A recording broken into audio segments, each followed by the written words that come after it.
నమస్తే, welcome to Suman TV Warangal.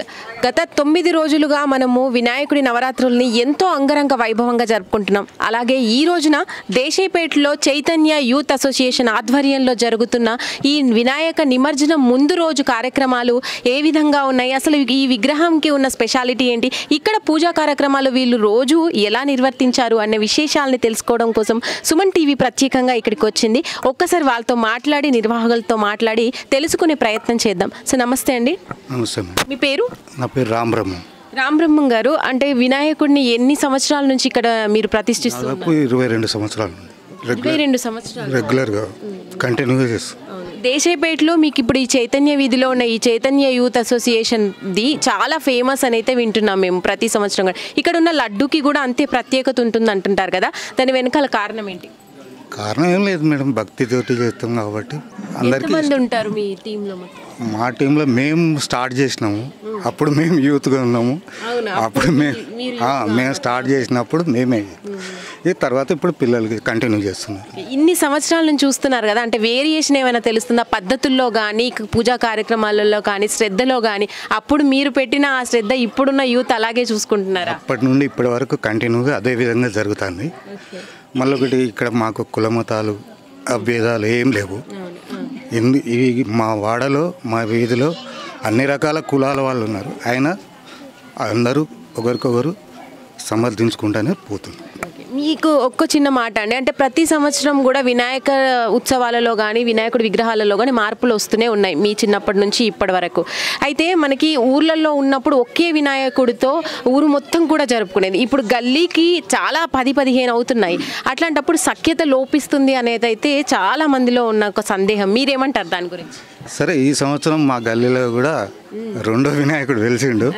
ఇక దాని గురించి బాధపడేది ఏం లేదు. ఎవరి తృప్తి వాళ్ళకే ఉంటుంది, ఎవరి భక్తి వాళ్ళకే ఉంటుంది. థ్యాంక్ యూ అండి. మీరు చెప్పండి, అసలు ఎలా ఉంటుంది ఇప్పుడు లడ్డు గురించి, స్పెషాలిటీ గురించి, ఇక్కడ వినాయకుడి గురించి? ఇక్కడ వచ్చేసి మనకి డే 1 నుండి కూడా మనము పూజా కార్యక్రమాలు అనేది భక్తి శ్రద్ధలతో బాగా ఘనంగా నడిపించుకుంటూ ఉంటాము.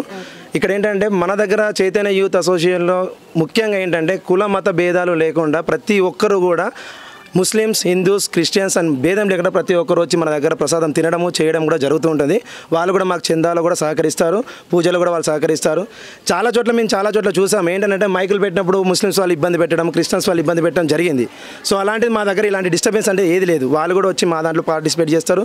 డ్యాన్సులు కానీ, ప్రోగ్రామ్స్ కానీ, ఎవ్రీథింగ్ మా దాంట్లో పార్టిసిపేట్ చేస్తారు. లడ్డు అనేది కూడా ప్రతి ఒక్క చోట మేము చూస్తుంటాము. పూజలు 9 రోజులు నవరాత్రులు లడ్డు పూజలు అందుకున్న లడ్డుని వేలం పాడతారు అందరూ. బట్ మా కమిటీ మాత్రం ఇప్పటి వరకు వేలం పాట అనేది పెట్టలేదు. సో ప్రతి ఒక్కరికి ఆ స్వామివారి లడ్డు అనేది ప్రతి ఒక్కరికి చెందాలని చెప్పేసి దాన్ని అన్నింటిలో కలిపేసి ప్రసాదం అనేది అందరికీ కూడా మేము డిస్ట్రిబ్యూట్ చేస్తాం. అది మా దగ్గర ఉన్న ప్రత్యేకత. అంటే మీ వాడలో ఉన్న వాళ్ళకేనా, అంటే బయట వాళ్ళకి కూడా? ప్రతి ఒక్కరికి అంటే మా దగ్గర ఇక్కడ చాలా మంది ఏంటంటే చందా ఇచ్చిన వాళ్ళకి మాత్రమే ప్రసాదం పెట్టాలి అన్నట్టు ఉంటుంది. మాది అలా కాదు, ఇంటింటికి ప్రతి ఒక్కరికి మాకు దారిన కలిసిన వాళ్ళకు కూడా మేము ప్రతి ఒక్కరికి ప్రసాదం ఇచ్చేసి వస్తాం అనమాట. సో అలా జరుగుతుంది. మీ పేరండి? నా పేరు ప్రవీణ్ కుమార్ అండి. ప్రవీణ్ కుమార్ గారు, ప్రతి సంవత్సరం కూడా ఇలాగే మీరు ఉత్సవాల్ని చాలా అంగరంగా జరుపుకోవాలని మేమైతే సుమన్ టీవీ తరపున ప్రత్యేకంగా కోరుకుంటున్నాం. Thank you so much. Okay, ప్రస్తుతం మనతో పాటు విగ్రహదాత ఉన్నారండి. ఈ సంవత్సరం విగ్రహాన్ని ఇక్కడ ప్రతిష్ఠించడానికి కారణమైన వాళ్ళు ఉన్నారు. ఒక్కసారి వాళ్ళతో కూడా మాట్లాడదాం. మీ పేరండి? నా పేరు రాజ్ కుమార్ అండి. రాజ్ కుమార్ గారు, మీకు ఎలా అనిపిస్తుంది ఈ 9 రోజులు? ఇప్పుడు ఇంకొక రోజే ఉంది వినాయకుడు వెళ్ళిపోవడానికి. అయితే ఈ 9 రోజుల పూజా కార్యక్రమాలు ఎలా అనిపిస్తుంది? వెళ్ళిన తర్వాత ఎలా ఉంటుంది మీ ఫీలింగ్? ఆ వెళ్తి అనేది ఉంటుందండి. 9 రోజులు మనము భక్తి శ్రద్ధలతో దేవుణ్ణి కొలుచుకుంటాము.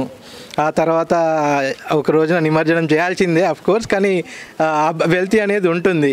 మేము మిస్ అవుతూ ఉంటాం దేవుణ్ణి. 9 రోజులు మేము అందరం కలిసి ఒక దగ్గర ఉండి జరుపుకుంటాము, అందరం కలిసి ఉంటాము. మళ్ళీ 9వ రోజు తర్వాత నుండి మళ్ళీ ఎవరి పనులలో వాళ్ళు బిజీ అయిపోతాం కాబట్టి ఆ ప్రత్యేకత, టుగెదర్నెస్ అనేది పెరుగుతుంది. ఆ టుగెదర్నెస్ వల్ల మాకు సంతోషంగా అనిపిస్తూ ఉంటుంది. అయితే అండి, విగ్రహాన్ని కొనివ్వడానికి ఒక్కొక్కరికి ఒక్కొక్క రీజన్స్ ఉంటాయి. ఏదో ఒక కోరిక నెరవేరితే ప్రతి సంవత్సరం కూడా ఇలాంటివి చేస్తూ అంటారు. మీకెందుకు ఈసారి వినాయకుడిని ఇవ్వాలనిపించింది? యాక్చువల్గా చాలా రోజుల నుండి 3 సంవత్సరాల నుండి ఉంది, కాకపోతే నా టర్న్ ఇప్పుడు వచ్చిందండి, అంతే. అంటే అందరూ ఉన్నారు ఇవ్వాలని, అది అంటే అంత ప్రత్యేకత ఉంటుంది వాళ్ళకి. వాళ్ళకి కోరుకున్న కోరికలు నెరవేరడం కానీ, వాళ్ళకు ఆ తృప్తి అనేది ఉంటుంది కదా, విగ్రహాన్ని కొనియాలి అని, అలాంటిది ఉంటుంది. అలానే నాకు కోరుకున్న కోరిక తీరడము అలాంటిది జరగడం వలన నేను కొనిచ్చానండి. మీ కోరికలు ఎప్పుడు నెరవేరాలి స్వామివారి దయ వల్ల అని కోరుకుంటున్నాం. Thank you. చెప్పండి మీ పేరు?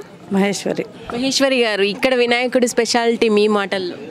మాకు అయ్యగారి స్పెషాలిటీ ఈ సంవత్సరం 9 రోజులు అసలు మాకు ఇక్కడ కూడా ఇంటికి కూడా ఉదయలేదు. అదే సంతోషం అంతే.